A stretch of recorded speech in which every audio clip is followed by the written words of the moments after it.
నేను మీ కేకే. Last time మనం పార్లమెంట్కి వీడియో పోస్ట్ చేసినప్పుడు అనంతపురం చెప్పినప్పుడు ఎక్కువ మంది చాలామంది అనంతపురం తప్పైందంటే మిగతా వాటిలో ఎక్కువ మంది పాజిటివ్గానే రిప్లై ఇచ్చారు, కానీ అనంతపురం మటుకు ఎక్కువ నెగిటివ్గా చెప్పారు. అంటే అనంతపురం టీడీపీ ఇంకా బాగుంటుందని చెప్పి. చాలామంది తెలియని విషయం ఏంటంటే హిందూపూర్, అనంతపూర్ రెండు ఉంటాయండి పార్లమెంట్ సీట్స్ దాంట్లో బయట వాళ్ళకి. దీని గురించి ఒక ఎక్స్ప్లెయిన్ చేద్దామని. Before going to this one ఒకటే చిన్న క్లారిఫికేషన్ సార్. మనది ఈ సర్వే రిపోర్ట్కి ఎక్కువ మనం కింద నెంబర్ ఇవ్వడం జరుగుతుంది, ఫోన్ నెంబరు. అది కేవలం సేల్స్ టీమ్ నెంబరు. అది సేల్స్ తీసుకునే వాళ్ళకి, నియోజకవర్గాల వారిగా. దానికి జనరల్గా అందరూ ఫోన్ చేసి మా నియోజకవర్గం ఎలా ఉంది చెప్పండి అని చెప్పి, లేకపోతే ఎవరు ఫస్ట్ పొజిషన్ సెకండ్ పొజిషన్ వస్తుందని చెప్పి అడుగుతూ ఉంటారు. జనరల్గా ఎవరు షేర్ చేయరు. ఏమన్నా ఆ డేటా సేల్స్ టీమ్ దగ్గరగా ఉండదు. వాళ్ళు కోడ్ ఓపెన్ చేసినప్పుడు వాళ్ళకి మనకు సేల్స్ అయినప్పుడే నేను వాళ్ళకి షేర్ చేయడం జరుగుతుంది. వాళ్ళు కన్సర్న్ ఎమ్మెల్యేకి ఫార్వర్డ్ చేయడం, లేదా పర్సనల్గా ఇవ్వడం, టైంని బట్టి ప్లేస్ని బట్టి ఇవ్వడం జరుగుతుంది. ఎందుకంటే మనం ఇంతమంది సర్వేయర్స్ని పెట్టి ఒక రిపోర్ట్ తయారు చేసి 1 year నుంచి కష్టపడుతూ ఒక్కొక్కటి అప్డేట్ చేసుకుంటూ, కరెంట్ క్యాండిడేట్ల మీద మళ్ళీ అప్డేట్ చేసుకుంటూ, మార్చుకుంటూ, దాని మీద మనం ఇన్వెస్ట్ చేసి, సో దాని కింద ఎఫర్ట్స్ ఉంటుంది. ఇది సేల్స్ కోసం చేసే సర్వేసే, కానీ అది టీడీపీకి, వైసీపీకి అయినా సరే, జనసేనకైనా సరే, ఎవరికైనా సేల్ చేస్తుంటాం. సో అది సేల్సే, కానీ క్యాజువల్గా యూట్యూబ్లో పెట్టేదానికి కాదండి. That is one clarification. So 2 types of reports ఉంటాయి. ఆల్రెడీ కాల్ చేసిన వాళ్ళకి ఐడియా ఉంటుంది. సేల్స్ వాళ్ళకి డీటెయిల్గా విలేజ్ వైజ్గా రిపోర్ట్ ఒకటి ఉంటుంది, లేదా అది వద్దు మండల్ వైజ్గా సరిపోద్ది, ఇప్పుడు వర్క్ చేసేది కష్టం అనుకుంటే మళ్ళీ మండల్ వైజ్గా రిపోర్ట్ ఉంటుంది. ఈ 2 రిపోర్ట్సే మనం సేల్ చేస్తూ ఉంటాం.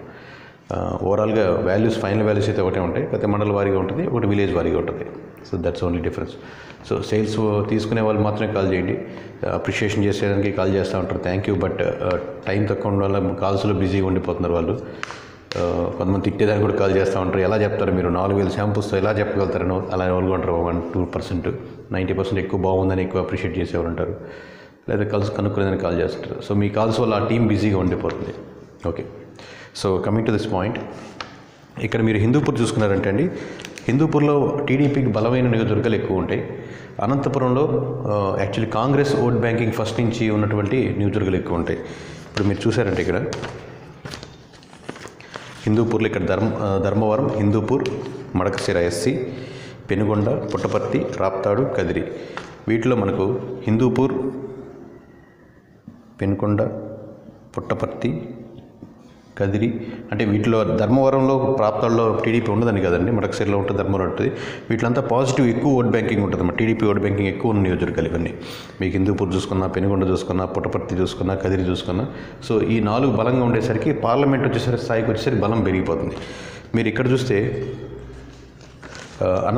అనంతపురం అర్బన్, గుంతకల్, కళ్యాణ్దుర్గ్, రాయదుర్గ్, సింగనమల, తాడిపత్రి, ఉరవకొండ. ఇక్కడ మీరు చూసుకున్నారంటే అనంతపురం అర్బన్, రాయదుర్గ్, సింగనమల, తాడిపత్రి, ఇవి బాగా కాంగ్రెస్ ఓట్ బ్యాంకింగ్ ఎక్కువ ఉన్న నియోజకవర్గాలు ఈ 4. ఒక చిన్న డౌట్ రావచ్చండి, జేసీ దివాకర్ రెడ్డి గారు టీడీపీ నుంచి వైసీపీ, కాంగ్రెస్ నుంచి టీడీపీకి మారారు కదా, ఓట్ బ్యాంకింగ్ అంతా మారుతుంది కదా అనేది. సో నేను చెప్పే డీటెయిల్స్ అన్నీ ఆల్మోస్ట్ జేసీ దివాకర్ రెడ్డి గారికి, లేకపోతే ఎవరికైనా అందరికీ అక్కడ లోకల్కి ఐడియా ఉంటుంది అనుకోండి. ఒక ఎగ్జాంపుల్ చెప్పాలంటే, ఇప్పుడు మీకు ఇటు సైడ్ వాళ్ళు చెప్తారంటే, ఒక బలమైన నాయకుడు పార్టీ మారినంత మాత్రాన మొత్తం 100% ఓట్ బ్యాంకింగ్ మారిపోండి. ఎక్సెప్షనల్ కేసులో మారొచ్చాము. ఇప్పుడు మీరు దెందులూరు చింతమూరు ప్రభాకర్ గారిని తీసుకున్నాను అనుకోండి. ప్రభాకర్ గారు ఇప్పుడు ఫర్ సపోజ్ టీడీపీలో ఉన్నప్పుడు ఆ సపోర్టర్స్ వేవ్ అంతా ఉంటుంది, పార్టీ వేవ్ ఉంటుంది, పార్టీ సపోర్టర్స్ ఉంటారు, ఆయన సొంతంగా ఇండిపెండెంట్గా సపోర్ట్ చేసేవాళ్ళు ఉంటారు. ఆయన ఏం చేసినా మావాడ్రా ప్రభాకర్, అది మగాడ్రా అనేటట్లు అలా ఉంటుందన్నమాట వేవ్ అంతా దెందులూరులో. అదే ఇప్పుడు కంప్లీట్గా అతను సార్ టీడీపీ నుంచి జనసేన షిఫ్ట్ అయ్యారు అనుకోండి, ఈ మొత్తం ఓట్ బ్యాంకింగ్ వేవ్ మారిపోదు. వాళ్ళ పార్టీ వైపు, లేకపోతే వాళ్ళ వర్గం వైపు, వాళ్ళ నాయకుడిగా నిలబడినంతసేపు మొత్తం సపోర్ట్ చేస్తారు.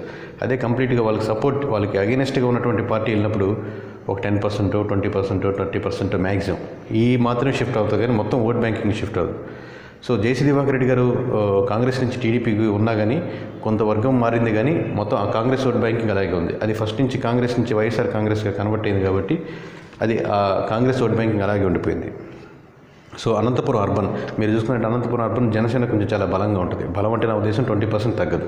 మీరు ఎలక్షన్స్ రిజల్ట్ తర్వాత కూడా చూసుకోవచ్చు. మిగతా అన్ని చోట్ల ఆల్మోస్ట్ ఒకటి రెండు చోట్ల 8% ఉన్నా మిగతా అన్ని చోట్ల 10% తగ్గని ఉంటుంది ఓట్ బ్యాంకింగ్. సో ఆ ఓట్ బ్యాంకింగ్ పోయింది. అర్బన్లో ఎక్కువ ఓట్ బ్యాంకింగ్ జనసేన తీసుకుంటుంది 20% దాకా. ఆల్రెడీ 3 నియోజకవర్గాలు రాయదుర్గ్, సింగనమలై, తాడిపత్రి, అనంతపురం అర్బన్లో టీడీపీ కొంచెం వీక్గా ఉంది. సో ఇవన్నీ సమీకరణాలు మనకు వచ్చిన ఓట్ బ్యాంక్ అన్నీ కంపేర్ చేసి నేను ఆ వీడియోలో అనంతపురం పార్లమెంట్ మటుకు టీడీపీ చాలా కష్టం అని చెప్పాను. దిస్ ఇది ఒక క్లారిఫికేషన్ ఇద్దామని. Thank you.